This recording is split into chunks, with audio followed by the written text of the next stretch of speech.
അനുമോൾക്ക് ഏറ്റവും നല്ല പറ്റിയൊരു കൂട്ട് വന്നിട്ടുണ്ട്. അതാണ് മസ്താനി എന്ന് എനിക്ക് തോന്നുന്നു. അനുമോളും മസ്താനി ഏകദേശം ഒരേപോലെ കൊഞ്ചലും ഒരുപോലെ തന്നെ തമാശകളും അതുപോലെ തന്നെ മണ്ടത്തരങ്ങളും പറയുന്ന ആളായിട്ടാണ് ഇപ്പോൾ ഫീൽ ചെയ്യുന്നത്.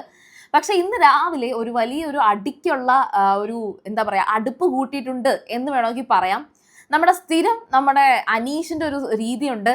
ഇങ്ങനെ കാല് വെച്ച് ഇങ്ങനെ വലുതായിട്ട് നടന്ന് അങ്ങോട്ടും ഇങ്ങോട്ടും നടന്ന് ഓരോ കാര്യങ്ങൾ പറയുക. അങ്ങനെ ഇത്തവണ പറഞ്ഞതിൽ അനീഷ് പറഞ്ഞ ഏറ്റവും വലിയ ഒരു നല്ല കാര്യം എന്ന് വെച്ചാൽ, നിങ്ങൾ ഈ വന്നവരൊക്കെ പുതിയ കാര്യമുണ്ടാക്ക്. നിങ്ങൾ ഈ കണ്ട പഴയ കാര്യങ്ങളിൽ പിടിച്ച് കഥയുണ്ടാക്കി പ്രശ്നം ഉണ്ടാക്കാൻ കോണ്ടന്റ് ഉണ്ടാക്കാൻ നോക്കാതെ പുതിയ കാര്യം എന്നിങ്ങനെ എടുത്തെടുത്ത് പറയുന്നുണ്ട്. നല്ല കാര്യം. അനീഷ പറഞ്ഞത് വളരെ പോയിന്റ് ആണ്. കാരണം ഇവിടെ വന്നിട്ട് ഈ പഴയ കാര്യങ്ങളും പഴയ ഗ്രൂപ്പുകളും ഒക്കെ തന്നെയാണ് ഇവർ വീണ്ടും ഈ വന്നവർ വീണ്ടും, അതും 5 പേര് വന്നിട്ടുണ്ട്. അതും അനീഷ് പറയുന്നുണ്ട് 5 പേര് വന്നേക്കുന്നു. ഈ 5 പേര് വന്നിട്ട് പുതുതായിട്ടൊന്നും സംഭവിച്ചിട്ടില്ല.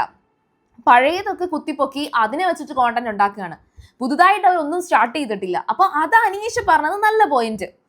ഇതിന് കേട്ടിട്ട് മസ്താനിയും ഈ വേദലക്ഷ്മി ശരിക്കും പറഞ്ഞാൽ ഫ്ലോപ്പ് ആവും കേട്ടോ. കാരണം വെച്ചാൽ വേദലക്ഷ്മി പ്രത്യേകിച്ച് കോണ്ടന്റ് ഒന്നും കൊടുക്കുന്നില്ല. നിങ്ങളാരും എന്നോട് ഇങ്ങനെ സംസാരിക്കരുത് അങ്ങനെ സംസാരിക്കരുത് എന്ന് പറഞ്ഞിട്ട് ആ പറയുന്ന സദാചാരം തന്നെയാണ് വേദലക്ഷ്മിയുടെയും റൂട്ട് എന്ന് പറയുന്നത്. അപ്പൊ മസ്താനി ഈ പറയുന്ന അനീഷിനെ പുറത്തെ കാര്യം വെച്ചിട്ടാണ് അറ്റാക്ക് ചെയ്യുന്നത്. ഒരു ബുക്ക് എഴുതിയതും ബുക്കിന്റെ പേര് വെച്ചിട്ടും ഒക്കെ ഇൻസൾട്ട് ചെയ്യാണ്.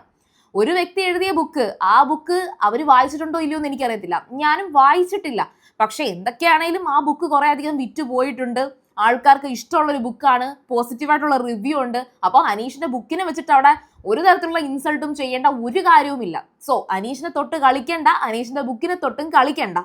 ബിഗ് ബോസ് ഹൗസിൽ വന്നിരിക്കുന്നത് അനീഷ് എഴുതിയ ബുക്കിനെ കുറിച്ച് ചർച്ച ചെയ്യാനല്ല. അപ്പൊ മസ്താനി അടുത്ത പറഞ്ഞ ഡയലോഗ് എന്താണെന്നറിയോ?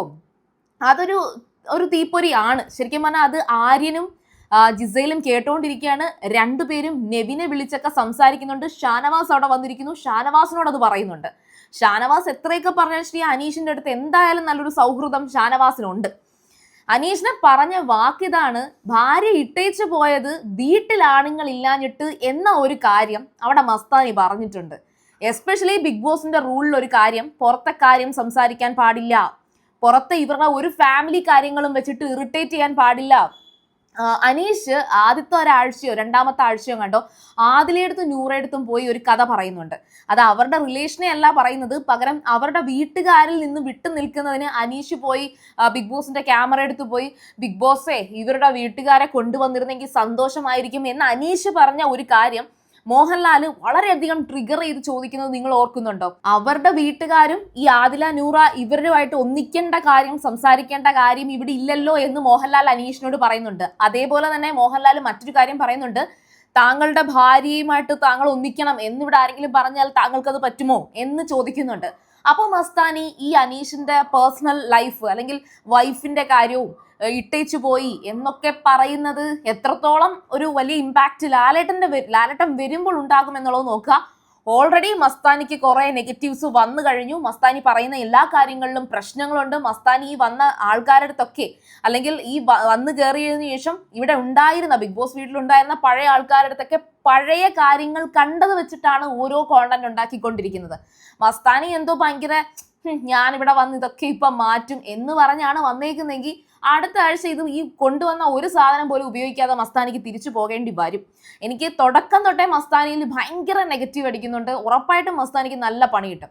അപ്പോൾ എന്തായാലും ശരി, നിങ്ങളുടെ അഭിപ്രായം കമന്റ് ചെയ്യുക. അതുപോലെ വീഡിയോ ഇഷ്ടപ്പെട്ടാൽ ഉറപ്പായിട്ടും ലൈക്ക് ചെയ്യുക, കമന്റ് ചെയ്യുക, ഷെയർ ചെയ്യുക. സീരിയൽ ഗ്രാൻഡ് ഫസ്റ്റ് ടൈം കാണുകയാണെങ്കിൽ ഉറപ്പായിട്ടും ചാനൽ സബ്സ്ക്രൈബ് ചെയ്യുക. അപ്പോൾ ഞാൻ പോയി വരാം. ബൈ.